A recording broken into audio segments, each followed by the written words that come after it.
ఆర్సీబీకి ఓపెనర్గా విరాట్ కోహ్లీ రావటం వల్ల స్కోర్ అంతా తగ్గుతుంది అంటున్నారు పవర్ ప్లేలో. దానిపైన మీ ఒపీనియన్? అట్లా అనుకోవడం భ్రమ అది. ఎందుకంటే విరాట్ కోహ్లీ కింగ్, ఆయన ఒక కింగ్. ఎందుకంటే ఆయన మ్యాచ్ నడిపిస్తాడు, టీం నడిపిస్తాడు. ఆయన ముందెందుకు వస్తాడంటే ఫస్ట్ వచ్చే బ్యాట్స్మెన్ ఎవరు లేరు కాబట్టి ఆయన ముందు నడిపిస్తాడు. ఆయన ఉండడం వల్ల నెక్స్ట్ వచ్చే వాళ్ళకి ఊపు వస్తుంది. విరాట్ కోహ్లీ ఇట్లా మంచిగా ఆడతాడు, కానీ ఫిన్ షాట్ వల్లనే ఎక్కువ స్కోర్స్ వస్తున్నాయి. విరాట్ కోహ్లీ వన్ డౌన్ వస్తేనే మంచిగా ఆడతాడు ఎక్కువ. I think it's okay. Virat Kohli was not playing like in big strike rate. Like a Phil Shot will be batting on 200 plus strike rate. But when I am seeing the Virat Kohli was not playing like in this type of strike rate.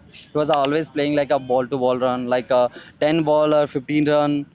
But in a Phil Shot will be score 10 ball, 30 runs like this.